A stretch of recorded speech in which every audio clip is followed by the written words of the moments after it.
Sylvia had always been strong, or so she thought. At 72, she had built a life that looked steady from the outside, filled with family, hobbies, and routines. But deep down, something always felt unresolved. Certain moments, an offhand comment, a sudden silence, an unexpected rejection, could still stir a deep ache she didn't quite understand. It wasn't until she started truly facing her past that she began to heal. No one told her what she'd uncover, but today, we'll explore the truth about overcoming childhood neglect and emotional triggers that every woman over 70 deserves to know. 1. The past is not just in the past. For decades, Sylvia told herself that the past was behind her. She had grown up, moved on, built a life of her own. She had raised a family, built friendships, and filled her days with responsibilities that made her feel useful and needed. She had convinced herself that what happened in childhood didn't matter anymore. After all, she was an adult now, someone who had learned how to manage, how to move forward, how to survive. But what no one told her was that childhood neglect doesn't simply disappear with time. It lingers.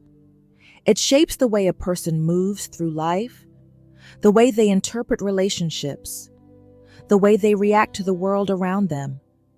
The past isn't something you can simply outgrow, not when the wounds were never acknowledged, never comforted, never healed.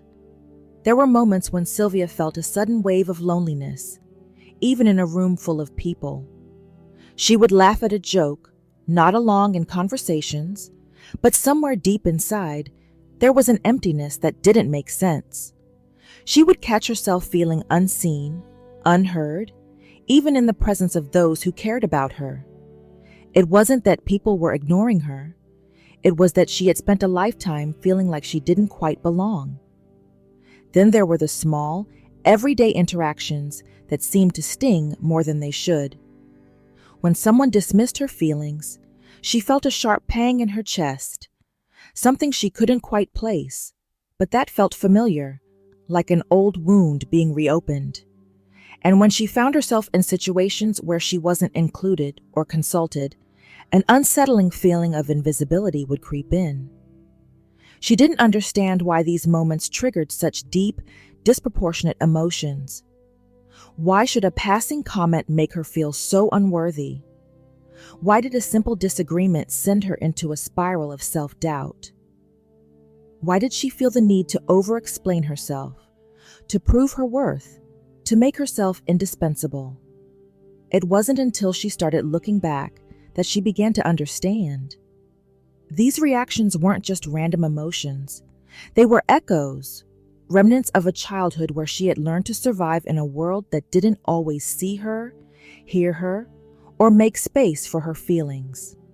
The loneliness she felt in a crowded room, it was the same loneliness she had felt as a child when no one asked about her day, when no one noticed her sadness, when no one reassured her that her emotions were valid. The fear of being dismissed, it was the same fear she had carried as a little girl when expressing herself led to eye rolls, impatience, or worse, complete indifference. The need to prove herself? That was the deepest wound of all. She had learned long ago that love wasn't freely given. It had to be earned.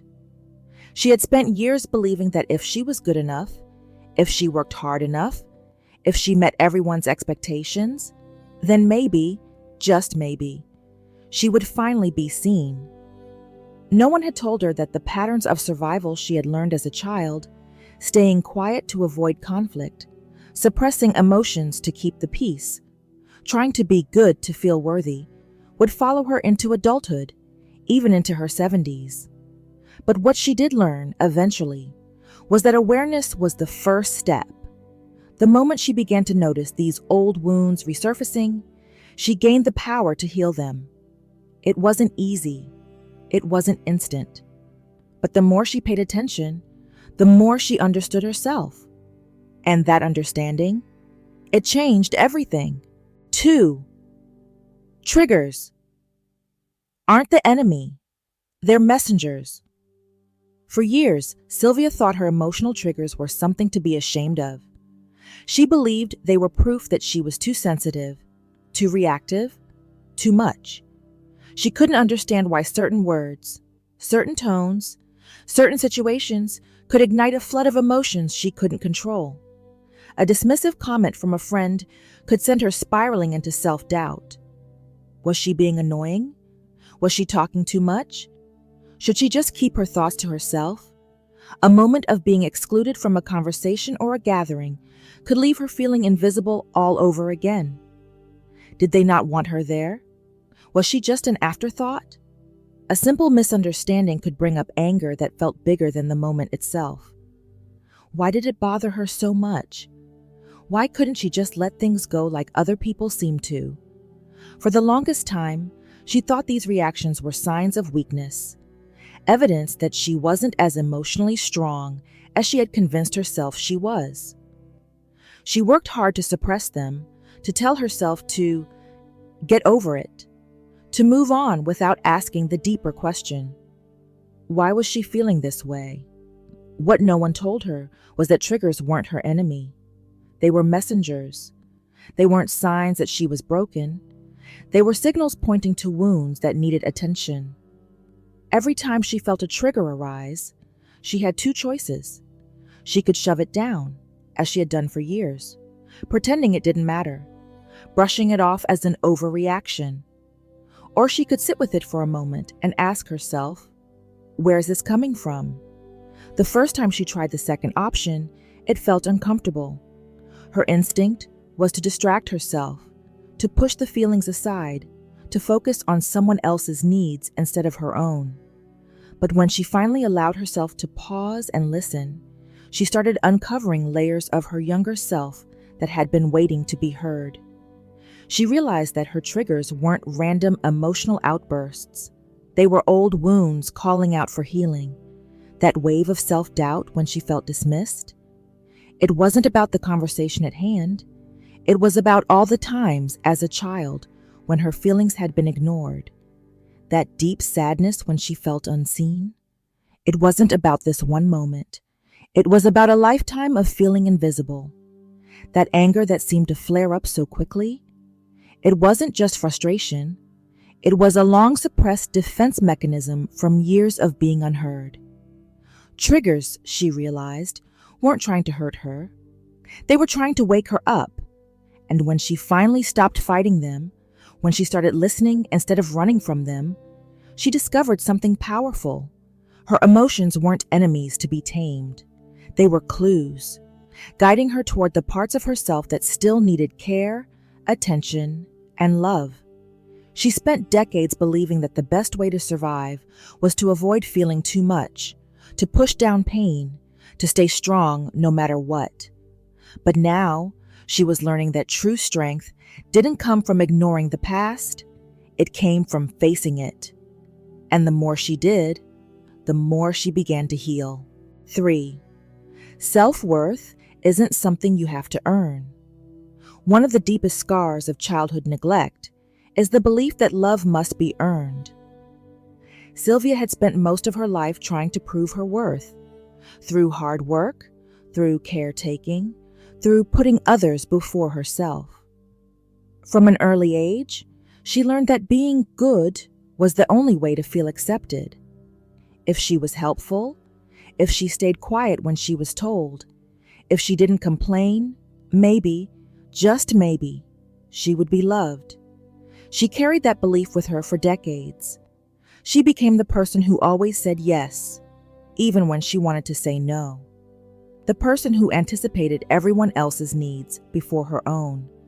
The person who believed that if she just did more, gave more, tried harder, she would finally feel like enough. But what no one told her was that worthiness isn't a performance. She didn't have to be useful to be valued. She didn't have to bend over backward to be deserving of kindness. She didn't have to exhaust herself just to earn the love and respect that should have been freely given. This realization didn't come easily. When she first tried to set boundaries, guilt came creeping in. A voice in her head whispered, "You're being selfish." When she decided to take time for herself, to rest, to say no without over-explaining, she felt uneasy, almost as if she was doing something wrong. Years of conditioning had taught her that her needs came second, that love was something she had to work for.